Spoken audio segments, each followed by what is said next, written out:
Hi friends, ಎಲ್ರಿಗೂ ನಮಸ್ಕಾರ. ಇವತ್ತು ನಮ್ಮ ತೋಟದಲ್ಲಿ ಮುನಿಯಪ್ಪನ ಮಾಡೋಣ ಅಂತ ಬಂದಿದ್ವಿ. ನೋಡ್ರಿ, ತುಂಬ ಬಿರುಗಾಳಿ ಮಳೆ, ಅಡುಗೆ ಮಾಡೋ ಅಷ್ಟರಲ್ಲಿ ಸೆಕೆ ನೀರು ಬಂದು ಸುಸ್ತಾಗೋಯ್ತು.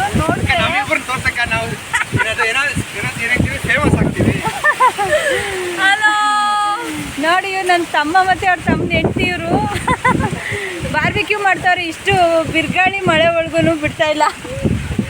ಗಾಳಿ ಮಳೆ ಎಲ್ಲ ಜಾಸ್ತಿ ಇದ್ದಿದ್ದರಿಂದಾಗಿ ಕ್ಯಾಮ್ರಾ ಇಟ್ಟು ಯಾವುದನ್ನೂ ಕೂಡ ರೆಕಾರ್ಡ್ ಮಾಡೋಕ್ಕಾಗಲಿಲ್ಲ. ಆವಾಗ ದೇವಸ್ಥಾನದ ಹತ್ರನೇ ಸಪ್ರೇಟಾಗಿ ಅನ್ನ ಎಲ್ಲ ಮಾಡ್ಕೋಬೇಕಾಗಿತ್ತು. ಹಾಗಾಗಿ ಕಷ್ಟಪಟ್ಟು ಹೆಂಗೋ ಮಾಡ್ಕೊಂಡ್ವಿ. ಸೈಡಲ್ಲಿ ಪೂಜೆ ಸಾಮಾನೆಲ್ಲ ತೊಗೊಂಬಂದು ಫಸ್ಟೇನೆ ಸಗಣಿ ಹಾಕಿ ಸಾರಿಸಿ ರಂಗೋಲಿ ಇಟ್ಟು ಹಾಗೆ ಇದು ಮುನಿಯಪ್ಪ ಅಂತ ಹೇಳಿ, ಇದು ತೋಟ ಕಾಯೋ ಅಂತ ದೇವರು. ವರ್ಷಕ್ಕೊಂದ್ಸರಿ ಈ ದೇವ್ರಿಗೆ ಪೂಜೆ ಮಾಡ್ತೀವಿ. ಸೊ ಎಲ್ಲ ಮಾಡೋ ವರ್ಷದಲ್ಲಿ ಗೊದ್ದಗಳು ನೋಡಿ ಎಷ್ಟೊಂದು ಬಂದ್ಬಿಟ್ಟಿದೆ. ಕೋಳಿ ಎಲ್ಲ ಇಲ್ಲೇ ತೋರ್ಸಕ್ಕಂತ ಆಗಲಿಲ್ಲ ನಮಗೆ. ಸೊ ನೋಡಿ, ಇಲ್ಲಿಗೆ ಸಗಣಿ ಎಲ್ಲ ಹಾಕಿ ಸಾರಿಸಿ ಪೂಜೆ ಮಾಡಿರೋವಂಥದ್ದು ಇದು. ಪೂಜೆಗೆ ಅಂತೇಳಿ ನಾಟಿ ಕೋಳಿನ ತಗೊಂಬಂದು ಕುಯ್ದಿದ್ವಿ. ತುಂಬಾ ಚೆನ್ನಾಗಿತ್ತು ಅಂತ ಎಲ್ಲರೂ ಕೂಡ ಹೊಗಳ್ತಾ ಇದ್ರು. ಮಸಾಲೆ ಹಾಕಿದ್ರೆ ಗೊತ್ತಾಗ್ತದ. ಆ ಬೋಟಿ ಫ್ರೈ ತಿಂತಾರೆ, ಬೋಟಿ ನೀಟಾಗಿ ಕ್ಲೀನ್ ಮಾಡಿರ್ತಾರೆ. ಸೌಟ್ ಸ್ವಲ್ಪ ಮೆಚ್ಕೊಂಡಿತ್ತಪ್ಪ.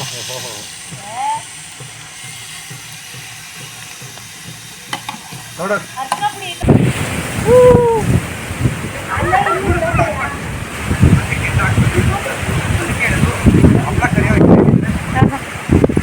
ಸಾಕಿಸ್ಕೊಂಡ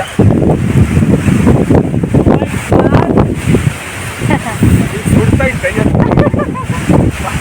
ಬಿರುಗಾಳಿ ಒಳಗೆ ಬಾರ್ಬಿಕ್ಯೂ ಮಾಡೋದು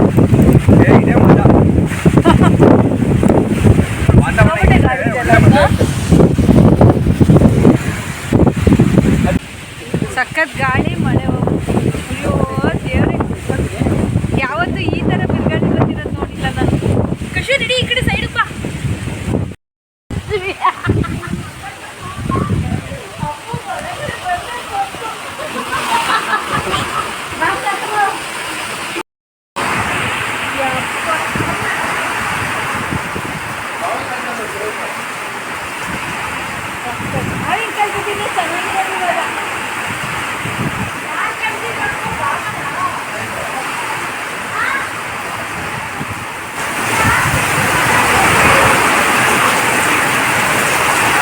ತುಂಬ ಹೆವಿ ಗಾಳಿ ಮಳೆ ಎರಡು ಜೊತೆಲಿ ಬರ್ತಾ ಇದೆ ಫ್ರೆಂಡ್ಸ್.